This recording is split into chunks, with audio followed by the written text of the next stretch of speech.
Zel Boy Army, welcome to another spicy one on the channel. Today's video is going to be going in depth on some of my gameplay, giving you lots of tips and advice on how a top 200 player plays. So I've been top 200 or top 100 until this FIFA, because obviously they changed it to top 200, since FUT Champs existed. So this is the 5th year of FUT Champs. The first FUT Champs we ever had was on FIFA 17.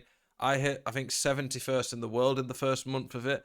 So this video is going to be trying to help you guys to get into the mind of someone like me, a top 200 player. What do we do that makes us different, helps us get more wins? Whether you're a gold, elite player, someone lower than that, this advice is going to be able to help you improve. You might not instantly replicate. I'm not saying you're going to go from gold 3 to top 200 by copying this, but I'm going to show you some of the regular, consistent stuff that top 200 players do that can help take you to the next level. Like I say, if you're a gold 1 player, maybe just doing one or two of these things might take you to Elite 3.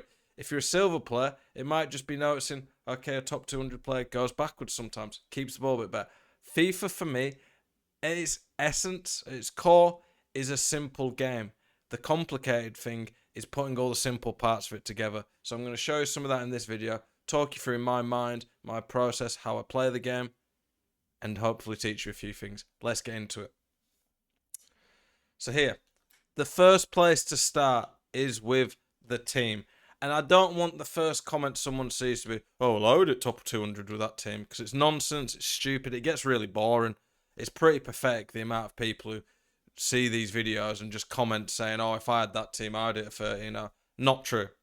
Maybe if you're hitting 28, 29 on a bad team, you might.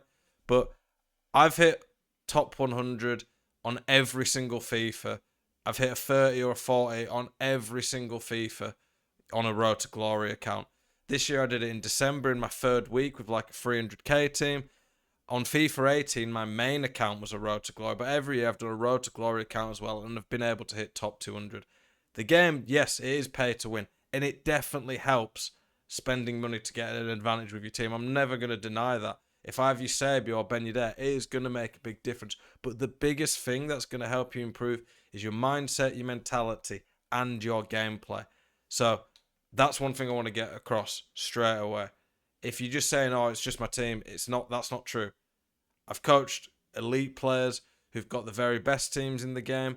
I've coached elite players who have bad teams. I've coached silver players who have like event teams, and by event teams I mean like 40 mil budget. Team helps, but it doesn't do everything.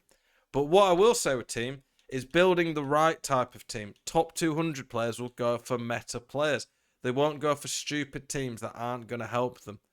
Like, if you look at my team, I've got pace, physicality, and defense. Obviously, having a bigger budget helps get these players, but I do videos all the time about the best value players on FIFA. I've done squad builders with cheap teams that are going to perform and help you achieve good results and compete against more expensive teams. They have balance in the teams. So I've got a more defensive-minded midfielder in Goretzka to do my best in trying to make sure that... One second, that's annoying me on the thing. There we go, removed that. Whenever I go onto the scene, it always puts something under there. But I make sure I've got a balanced team, so I have someone a bit more defensive-minded. When they go to their tactics, their game plan, they've got lots of different options. So you can see here, I've got a tactic to see out games if I need to. I've got a default tactic that I start on. I've got a more aggressive tactic that I can move to if I'm chasing a game. I then also have a very all-out attack tactic that I can go to as well. I honestly think that so many people would improve just by having game plans and knowing when in game to change. So for me, one of the first things I will say is follow my tactics, watch my different tactics videos, figure out which one works for you. I give a variety of tactics that are going to suit different players. It's not just always this tactic is the best. You might have to adapt and tweak it. Getting better at FIFA isn't just completely copying someone else. You have to find what works for you. But I can promise you, using the different game plans and the custom tactics, knowing when you will change. So for me, I start in my defensive. I will stay in that all game if it's very comfortable. If I'm 1-0 up, play on, and the team pressing me and I'm struggling, I'll go to this formation dedicated to keeping the ball. If I go 1-0 down and they're keeping the ball and I'm struggling, I will up it a bit. I won't go all out, but I'll just put press after possession loss, up my depth. If I'm really behind and I need to desperately get back into the game, I'll go all out attack, constant pressure. knowing when to do this makes a big difference, and it's something I talk about in a lot of different videos. For me, game plan, mentality, knowing when to adapt, having a meta team that suits the game is going to help you get a lot more wins. Let's get into some gameplay examples though, of what makes top 200 players so good and how you can try to replicate some of that. What I'm going to do for the gameplay clips is take 10, 20, maybe even 30-second clips from some of my live gameplay, stream on Twitch. If you've not been in a Twitch stream before, get involved, twitch.tv/Zelonius92. I will be streaming some Weekend League tonight. But what I do in these gameplay clips, I'm going to do lots of different things, and I'm just going to break it down for you and hopefully point out a few things that you might not be doing right now, you might be doing that you shouldn't be doing, things like that. So here, I'm in a bad position where my opponent has 2 men there, 2 men there. He's basically got a 4v3. Here, it's a decision. Do I run backwards and mark the through ball, or do I dive in knowing I can get the ball? He does a silly trick, so I know I can dive in and I win the ball. Now, it's instantly a decision. Do I recycle possession, go backwards, keep the ball safe, or do I counter-attack? Here, I pass quick, and then I can see a gap has opened up here. Using space and exploiting space, reacting to what your opponent does, is a key thing that not many people do on this game. So often when I'm doing coaching sessions with people, I find there's loads of space in certain areas, and they just ignore it. If a lot of space opens up, a top 200 player is going to exploit it. So here, I can go straight from there. In about 5 seconds, I've gone all the way from there to there, and it's a 2v2. I pass to Cantona. We'll go backwards a bit there. It's a bit annoying sometimes this software just glitches out there. Cantona there. That's where he gets the bit of like pay to win, the bit of the bounce. But I also press shield to knock him off a bit. And there, in this position, we'll watch it back. This software really annoys me. If anyone knows a better software to do this, then please let me know. But here, we play through. And here, I sprint a bit. And I stop sprinting now. I make a good decision on my shot. Being clinical is one of the biggest things that separates people on this game. I've coached so many people who make so many chances but barely convert any. Here, I've got 3 options. I probably either run and do a power or finesse shot. I can run, try ball roll it, but I don't do that because I've got a defender on me. I don't want to slow down to do the ball roll. Or I can do a lob shot. I go for the lob shot because the keeper's not close enough to me that he's going to catch it. And lob shots are very good on this game. I prefer ball rolls because they're pretty much always guaranteed, but I couldn't do one because of the defender. So there, I made a good decision on diving in. I made a good decision on counter-attacking, exploiting the space. And then I made the perfect decision when it came to the finish. Decision-making is something that we're going to keep repeating on this because decision-making is probably the most important skill on FIFA. In this clip, there's a lot of little things that I want to point out and break down for you. But the first one is knowing when to be aggressive and when not to be. So here, the opponent's passed it to someone under pressure. First thing I want to say as well is you can make sure you learn from your opponent's mistakes. So often when I'm coaching people and watching the gameplay, they don't even think about what the opponent's done. If your opponent hits a shot from a certain angle and it goes in, you can be like, is that something that works often? If your opponent messes up by doing something, don't do that. Learning from what your opponents do is as important as learning from what you do, to be honest. Don't pass to players under pressure. One of the things that I get told when people watch my gameplay is they say that I just seem to have so much time on the ball. And often that is because I pass to players in space. I pass to players who I know are not going to get tackled straight away. So many people keep the ball central and pass to players who are going to get tackled, and it ends up messing them up. Don't pass near to whoever the other person's controlling. Keep an eye on who the opposition's controlling. So here, I'm controlling Reece James. He should not pass it to a guy who's marked by Reece James because it allows me to just step in and tackle. There, I choose to go backwards first this time. Knowing when to go backwards, when to counter-attack, this type of decision-making is key. I'm messing around in the midfield. There's not really an obvious forward option. I'm not going to force it. I'm controlling the tempo of the game. There's only one goal in this game right now, so I'm trying to make sure I dictate the tempo. Controlling the tempo of the game is so big because so many people never do this. You'll find when you play somebody much better than you, they tend to be in control because they'll control the tempo of the game. If you control the game, you're very likely to end up being the winner. If you have a big end-to-end game, then quite often what will happen is it will just be down to who gets the most luck. Here, I go out wide. So watch. I'm messing around with the ball in the middle. Nothing's really on. I go forward now, there's something on, and then I use the space. I've got lots of time on the ball. And what that does is it pulls this man out and makes more space in the middle of the pitch. Do you ever get this much space in the middle of the pitch?